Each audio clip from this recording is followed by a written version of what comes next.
We were having another lockdown drill when I found out about Holly Reyes. I was in social studies third period when Principal Weston's muffled voice spat at us from the ceiling. We all sighed and ducked under the long tables, limbs shoving aside plastic chairs as we army crawled into tucked positions. Mrs. Lowe shut the door and sat back at her desk to grade papers. I remember being glad that the drill happened in third period because that's the class I shared with my best friend Dina. We lay on our arms under the table, glancing at Mrs. Lowe, waiting for the unspoken amount of time to pass until we could whisper to each other without getting in trouble.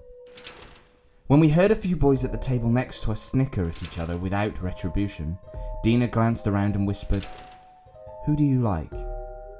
Her favourite game. "No one," I said. She rolled her eyes. "You have to like someone." I shrugged and dug my chin into the carpet, a grumpy blue colour with red flecks. "I don't know, I don't. Who do you like?" "I'll tell you if you tell me." "But I know you like Tom." She held a finger to her lips and glared at me. "Not anymore." I looked around the room, trying to think of a reasonable victim for me to like so I could learn her secret. I suddenly remembered a moment from the day before. A boy running out of the lunch line to chase a dime and a penny that were rolling away. Change I had dropped in an embarrassing effort to get money out of my new Pikachu wallet. He handed the coins to me. His smile was so bright and, well, he had dimples. "The new kid," I said. "I don't know his name." Dina raised her eyebrows. "Ricardo?" I shrugged. "Maybe, I don't know." Dina gasped so loudly that Mrs. Lowe shushed her. "Oh no, but you heard what happened to his baby sister?" I barely knew who we were talking about. "No." "Holly, a 6th grader," Dina said with a grin. "Her posters went up this morning. She's missing." I remember feeling the weight of those words like a foot stepping on my back. I remember thinking she was lying, then thinking I was dumb for not knowing until 3 whole periods had passed.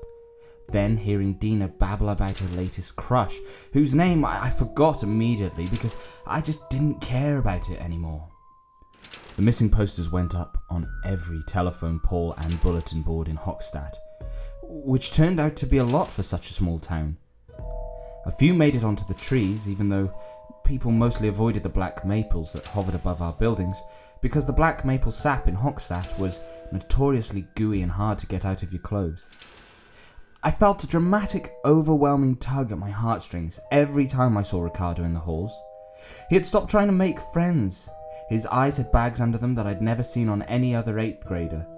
All of his notebooks looked like they'd been yanked from a shredder, and he often trailed pencil stubs behind him. I wondered why his parents didn't just pull him out of school, but Dina pointed out that they were probably distraught at home, so maybe being at school gave him some peace. It didn't take long before the high schoolers started passing down rumours to their siblings in middle school, which then spread around our territory like wildfire. I heard the rumours from my science partner, Finn DeCormer, whose older brother said this was exactly like the disappearances of Troy Evers and Mackenzie Kentworth, 2 9th graders who disappeared a few years back. I didn't remember much about Troy and Mackenzie, but thankfully Finn was more than happy to tell their tales whilst I labelled the parts of a cell in coloured pencil. Troy and Mackenzie didn't disappear together like everyone thought. Mackenzie went first, sometime around 9 at night. Troy was last seen the next day around 3.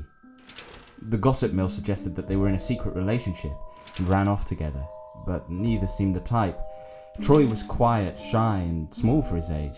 Mackenzie wore blue lipstick and was rumoured to be a witch. Finn said people were afraid of her because she cut words into her arms, and everyone knew Troy was in the closet, so no matter what the adults said, none of the kids believed they left together. And no one really believed they left by choice. "It's because my brother saw the monster," Finn said. He was trying to convince Troy to play kickball with him, and then he looked at the woods, and the sap man was right there. I tried not to roll my eyes. It was so like a high schooler to make up something like that so he could be involved in a spooky story.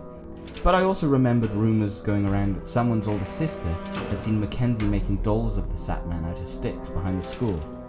I felt like that had to be a lie. Even though I didn't believe in him, the SAP man of Hochstadt Law had a very distinct look. He had these long, squiggly arms that would be very hard to make out of sticks, and he had a pale, featureless head. It probably just seemed like a Mackenzie thing to do, so people assumed it was true. Anyway, no one ever found Troy or Mackenzie. I think it was March when Holly went missing, because the whole Hochstadt PTO put on their puffy coats and brave faces for the Find Holly Reyes search party. Mr. and Mrs. Reyes made several TV appearances, sobbing, recalling their daughter's last whereabouts, begging whoever had her to just return her, please, no questions asked. I noticed Ricardo was never on TV. Soon people started whispering that maybe, just maybe, Ricardo had killed his sister. Then the whispers turned to roars. Kids at school got mean. Some, not all. Dina and I just felt bad for him. About 4 or 5 days after Holly went missing, all my own thoughts and theories about the case went up in smoke. I'm not sure what would have happened if Dina hadn't had an emergency school council meeting during lunch. But she did, and then, well, I don't know, things just started aligning. Dina and I usually sat with a few other friends, but those friends spent much of their lunch reading manga. And I knew I wouldn't be missed, so, I saw Ricardo sitting at one end of a table by himself, and I thought about the SAP man, and I felt angry. I felt like he had to know about the SAP man from a reliable source before some bullies tried to use the SAP man to scare him to death. I'd already seen an etching of the SAP man on his locker, but it was pretty poorly drawn, so I doubted it had clued Ricardo in. Still, it was only a matter of time before the convoluted whispers of Ricardo the SAP man reached his ears. I plopped my lunchbox on the table across from him.